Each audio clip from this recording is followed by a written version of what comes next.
All right, welcome back to the Ottawa studios of Inside My Canoe Head. I am your host, Dr. D. Today, we are talking about societal sectors and how do we get everybody in the room to start giving a you-know-what. Sit back, grab yourself your favorite beverage. Let's get at her.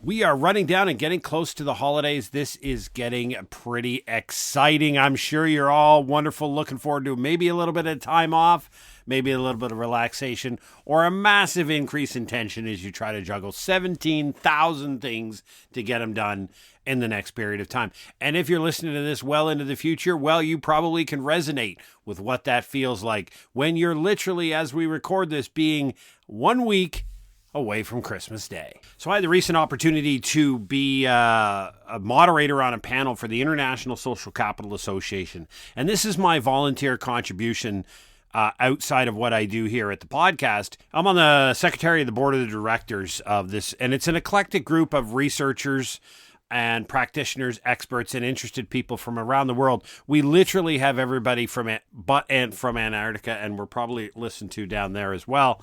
And it's just people who really understand or are really interested in the value of human relationships across a whole host of discipline. Now, I chair a special interest group on disaster resilience. So that's a more focused group of individuals who are really interested in how do we leverage the power of human relationships, trusted relationships, norms of reciprocity, and things like that to create better post-event outcomes for people who are experiencing a natural disaster, political disaster, economic disaster, whatever it may be.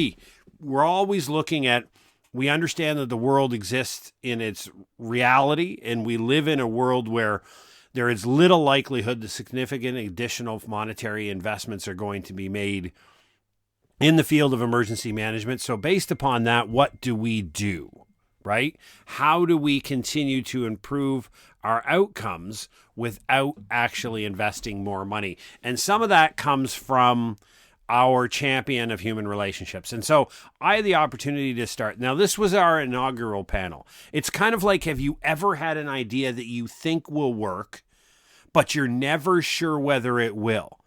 But when you're running a panel that's live streamed and well over 100 people registered for this event online on the webinar, it's live streamed. Your other panelists are ready to go, but you're never certain what everybody's going to do, and you're not sure whether this is going to turn into a you-know-what show or whether it's going to be brilliant and better than you thought. And it's just, as I like to say, sometimes you just have to have the audacity to believe that these things are possible. Schedule it, market it. We got it out there. We even had some paid ads to get out to a target audience to sign up for it. And if you're interested in watching the panel itself, it's the International Social Capital Association. They have a YouTube channel, and if you go on there, you'll see the panel is entitled "Disaster Along the Disaster Continuum." Connecting the societal sectors along the disaster continuum is the official title, and it's on there. It's about 90 minutes in total, including question and answer, and so we wanted to put this out there because I'm a firm believer and always have been that. And I wrote a written report about it and put it on the Substack. If you're interested in, we try to have a written word, we try to have a podcast audio here and a YouTube summary of an idea. And we put that out a couple of times a week to kind of provide some value out there. So I put it in the article on Substack that I really think when we bring people together, we can have some great discourse. When you put humans in the same room, now, ideally, in person is always better. And I know this might fight up against people who believe remote work is the most brilliant thing in the world. I get it, the advantages of it. But there are very real physiological changes that happen in your physical body as a human when you are co-located with other humans that does not occur when you do it remotely, when you look on Zoom. Now, if Zoom is how we connect people for free around the world, I think it's better than phone calls, and I think it's better than nothing. But absolutely nothing will replace what humans can do in person.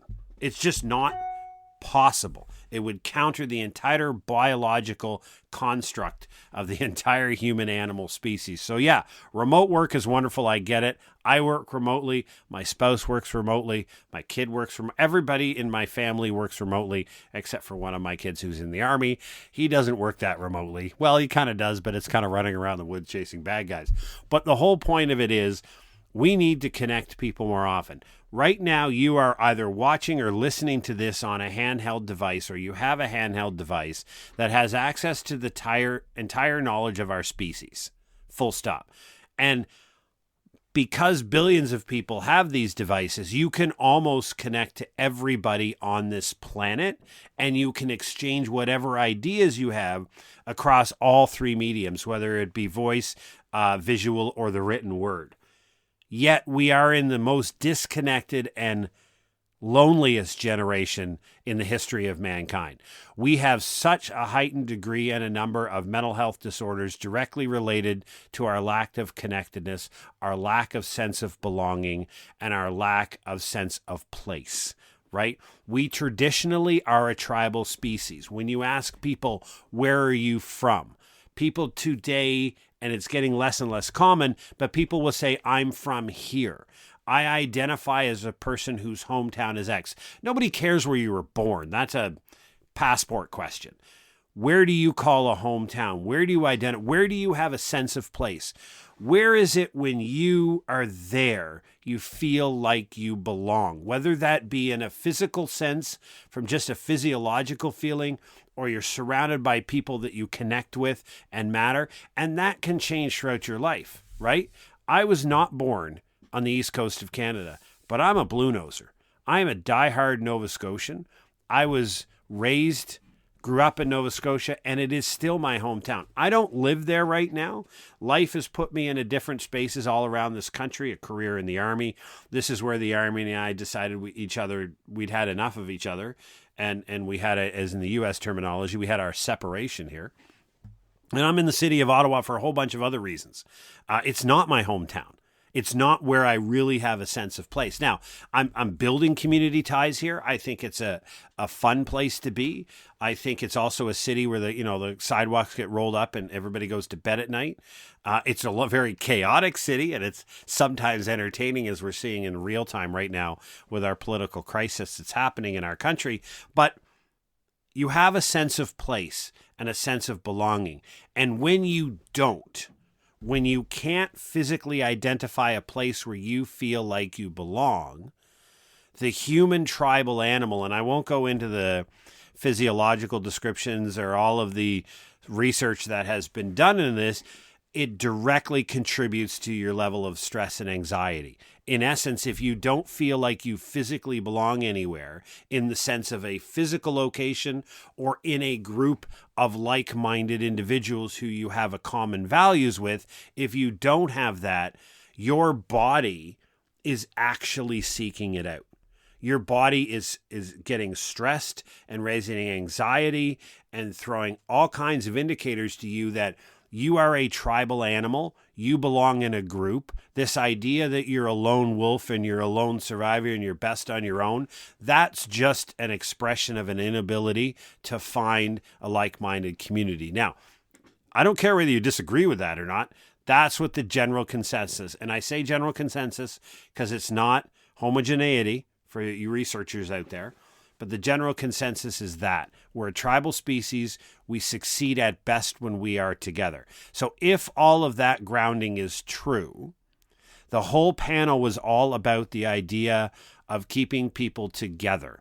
And we all experience a disaster when it happens. Now, political, economic disasters, familial, cultural, ideological disasters are real, and we're experiencing them, some at some pretty high levels right now in the world. But if you think is what we call the gateway drug, how we get people starting to talk about preparedness, resiliency, recovery, response, we generally talk about natural disasters because they're the most familiar and the most common and the ones people feel the easiest talking about.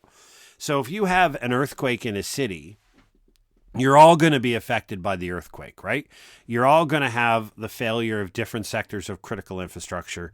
You're all going to feel it whether you're in one of the four spheres. Now, when we think about society, it's organized in four spheres. Some people call it sectors. I don't care what nomenclature you use.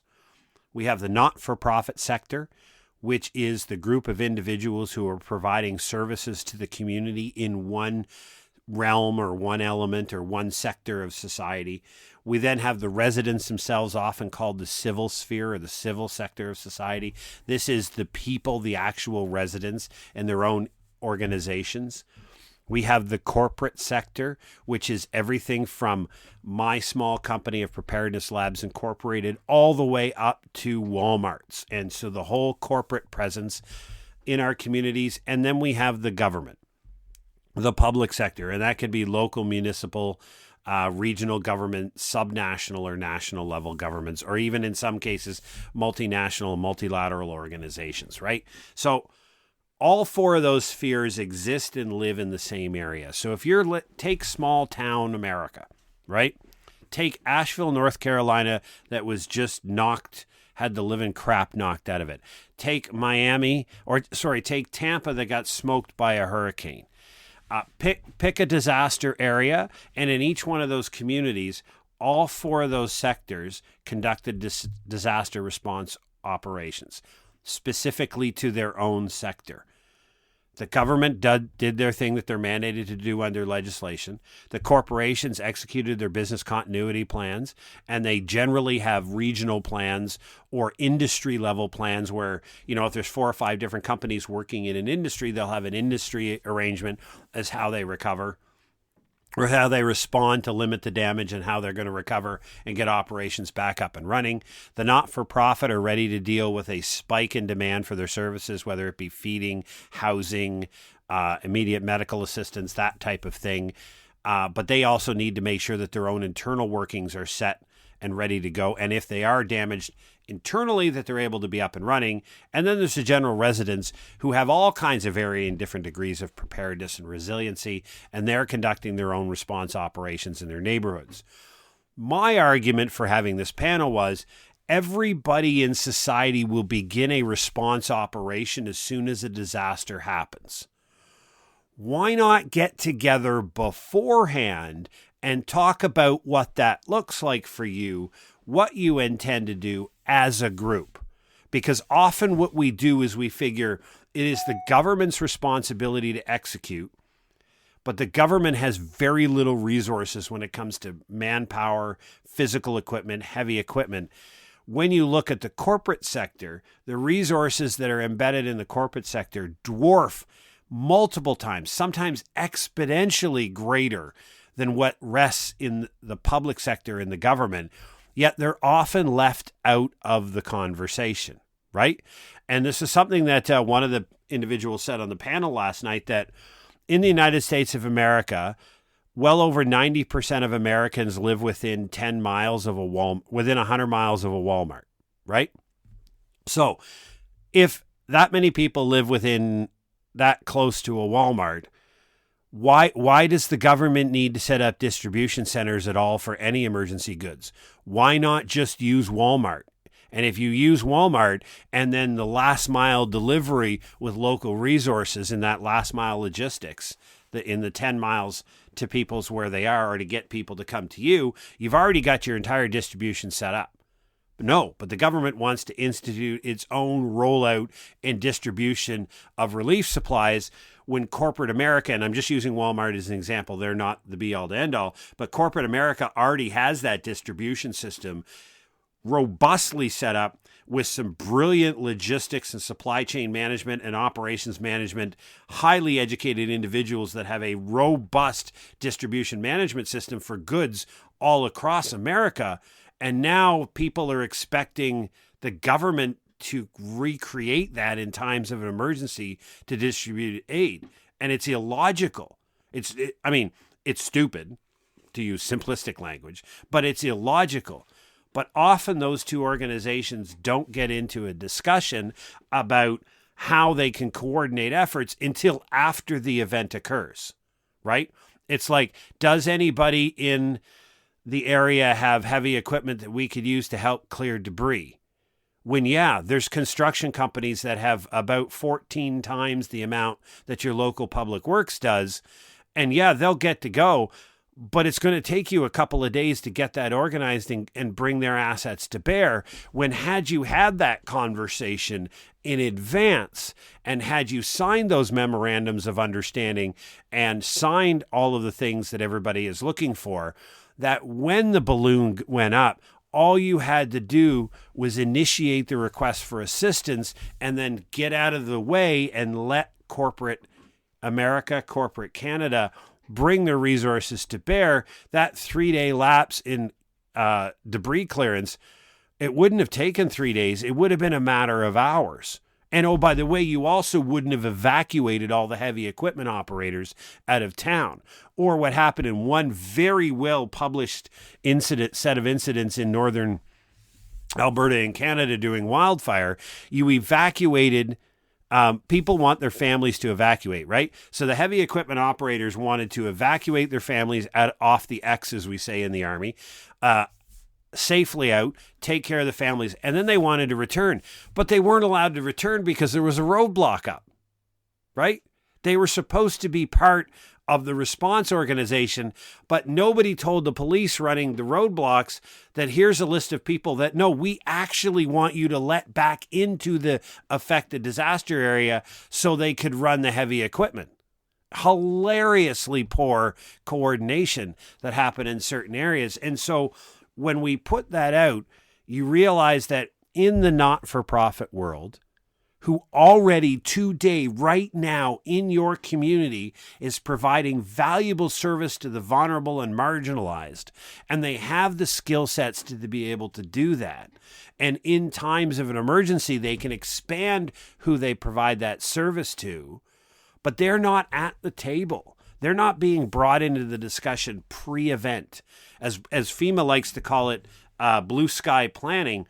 They're not bringing in all of these important parties well in advance of the incident to sit around the table and have that conversation. And I like to coin the phrase, sitting around, what does our world look like when X event happens to our community? How does it affect you? How does it affect you? How do we get together? How do we bring all of these parties together to have this conversation in times of peace and calm? And that was one of the big the big takeaway out of the panel. I hope you get a chance to go over to the YouTube channel and watch it. One of the big takeaways was just that. It's the how do we convince corporations to come to the table? How do we convince not-for-profits? And I take this from a lot of the research that I've done in preparedness, states of preparedness and preparedness communications, both in Canada and the United States of America. When we talk a lot to people and we say, are you concerned about this? Basically, we're trying to understand the level of concern, fear, and worry that exists in the civilian population about the potential realization of a hazard and a natural disaster happening and a bad impact happening to them. We understand from that research that when you start surveying the population, there is a whole bunch of people who are worried about it, but they're not aware that other people are worried as well. So it often happens in the world of preparedness when we talk to people, they think they're a bit crazy because they're worried about things that maybe nobody else is worried about, and maybe they're the nutcase. But when they realize they're actually in a neighborhood full of nutcases, that everybody is actually to some degree worried about this, it takes a catalyst. It takes a champion. It takes somebody in the broader community now, whether it's a member of the Chamber of Commerce,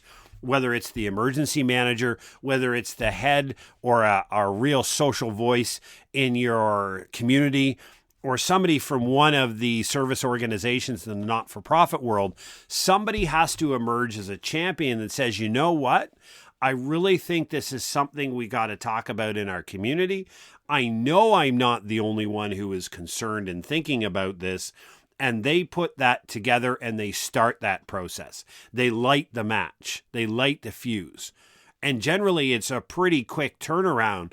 My experience has been in the few communities that I've done research in where I have seen this, you generally get, there is an initial bump, a slight lull, and then growth after that. So initially you'll get a group of people who will say, hell yeah, I'm on your team. I'm worried about this as well. Some of them will come from all the different spheres. And you have to remember, companies are residents of our communities, right? They're employees and the owners. They live in the community. They have a sense of place. And corporations, whether it is the dry cleaning, the car repair place, or the 7-Eleven, they don't make any money when the community is down. When they're offline, they don't make any money. And when the community is offline or evacuated, they don't make any money. So it is very much in their corporate interest to build the most robust, resilient community they can so that there is very little to no downtime when a disaster strikes.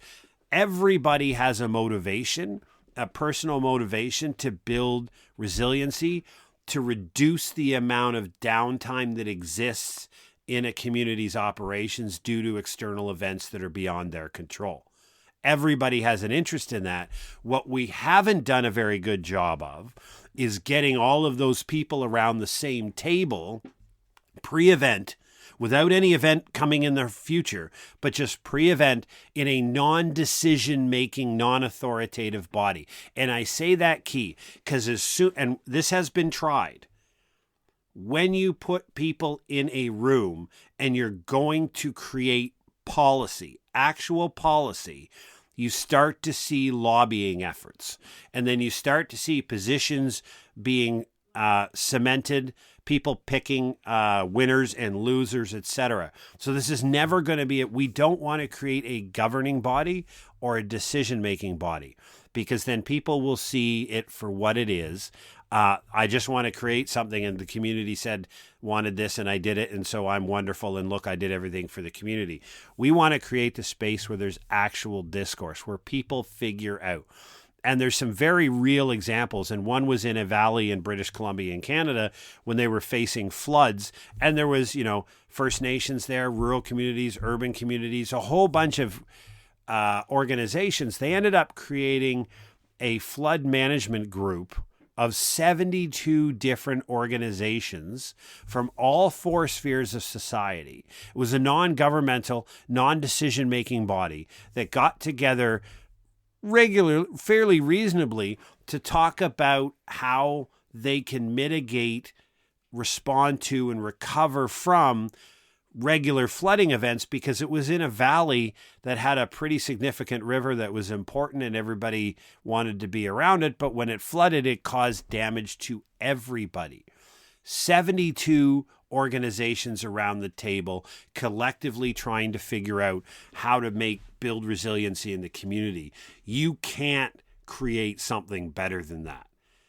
I don't know of any methodology of increasing resilience better than getting every voice in the community around the table and figure out how to do it collectively. This is not emergency management educating the population, right? This is not corporations making sure that their snow removal is done first so they can open their business. This is about everybody figuring out the collective way forward. And that was the intent behind the panel. And I think we did a really good job of getting together a lot of the voices. Now, it went brilliantly. It was a shot in the dark, and I think it really worked well. We had 127 people that registered for it. We had I think about 15 to 20, depending, that show up. And believe it or not, that's normal. When you get a registration panel, only about 1/6 of the people who register actually show up. But we're well over 20 views now on the YouTube channel. So what often happens is it's live streamed on YouTube and then put up as a recorded thing. So some people may not want to be on Zoom, because a lot of people want to watch these things, but what they don't want to do is have their name and their image up and recorded on Zoom. So we'll have a lot of people that will sit over on the YouTube channel and watch the live stream where it's not recorded, right?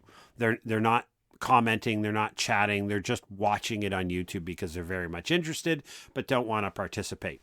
And so what we're doing is we're trying to reach wider groups.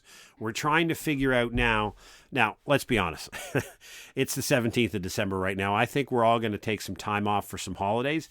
But back about middle of January, we're going to reconvene some voices in the special interest group at the International Social Capital Association and start to figure out What's the next panel we can have? What's the next idea in this? Because again, it gets back to what I said at the beginning of the podcast today. When we get the voices together, we do better. And this is not about a persuasion and influence, right? This is not about proving I'm right, you're wrong, or anything along that lines. I want to hear, and I've said this, and if you follow this podcast for any length of time, you know I talk about it all the time, about the feedback we get back at InsideMyCanoehead.ca, good, bad, or indifferent.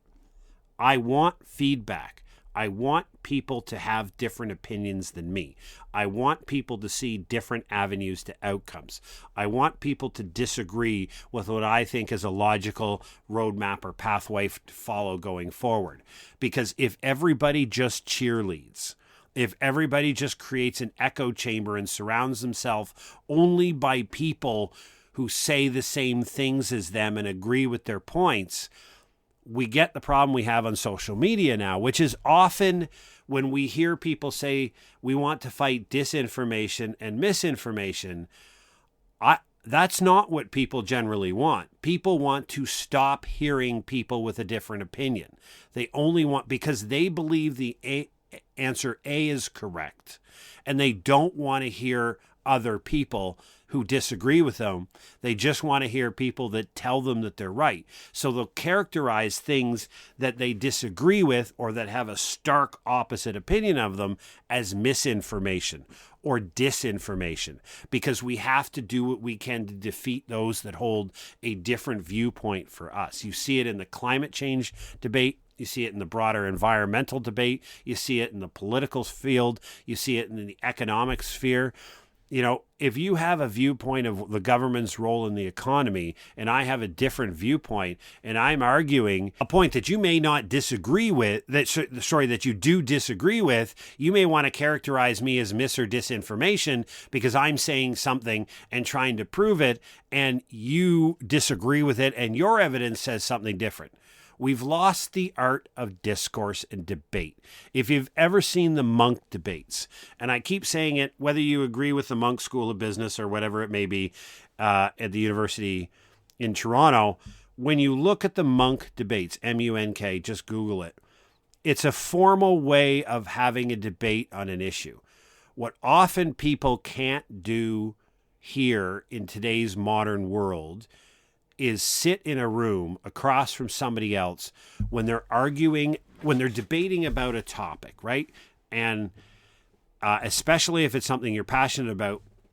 And I'll sit there for 5 minutes and I will be looking at you intentionally and methodically deconstructing your entire argument and trying to demonstrate why you are incorrect.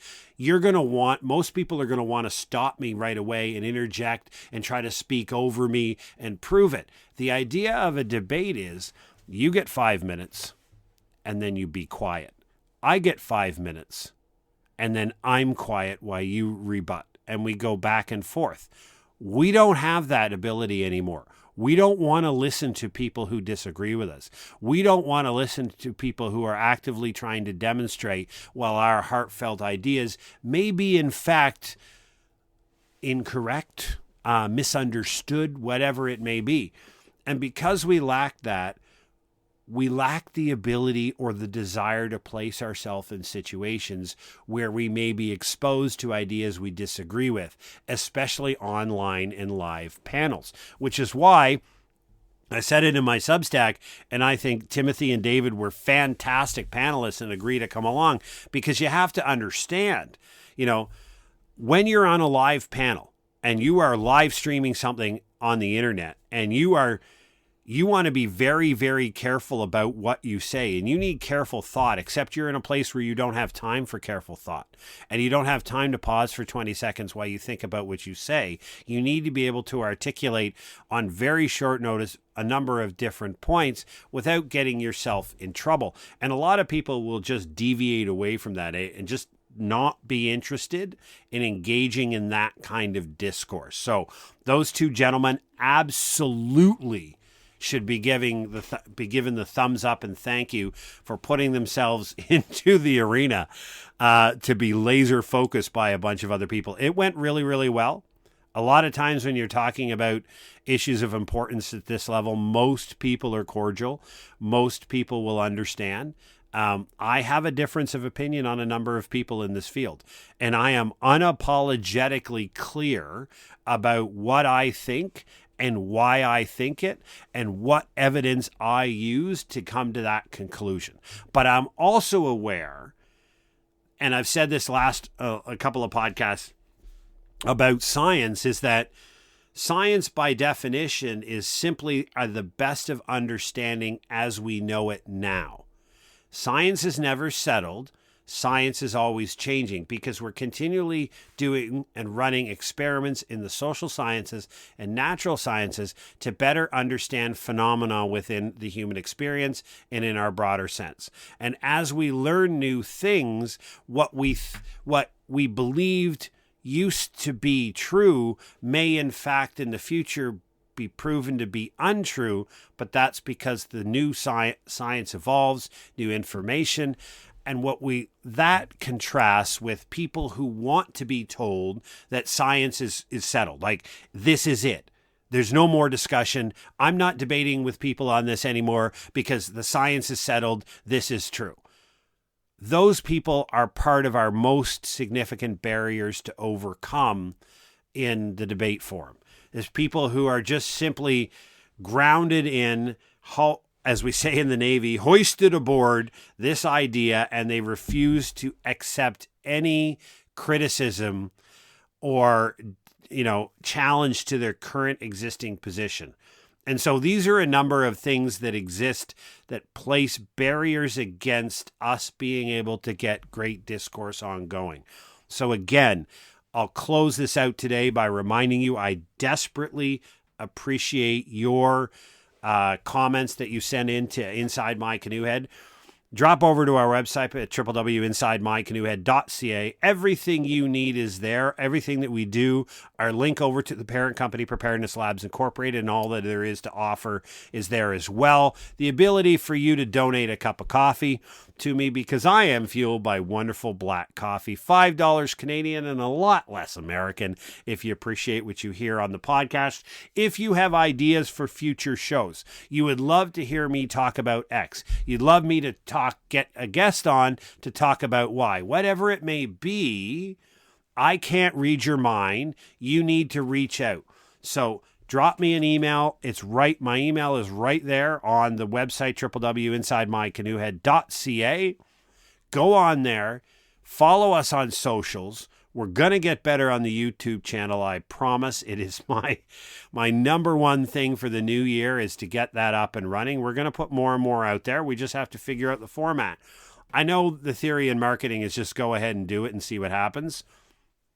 We've been juggling a few things in the background in the company right now. We've got a couple of new products that are launching in the next week or two that have really sucked up all the energy in the room and the time in the room. So we're going to be thrilled about announcing those in the coming weeks.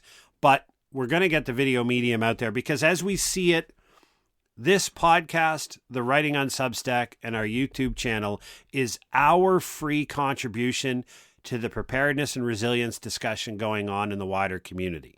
This is what we are. This is what we do. This is what we provide. That's our free service. Everything that we can do to give you information, tools, resources, ideas, and connections with other humans that will build your resiliency, it's a privilege to do that for you. So thank you very much. I hope you take the time to go over and watch the YouTube video on our panel at the International Social Capital Association's YouTube channel. I'd greatly appreciate it. Thank you very much. Take care. Stay safe.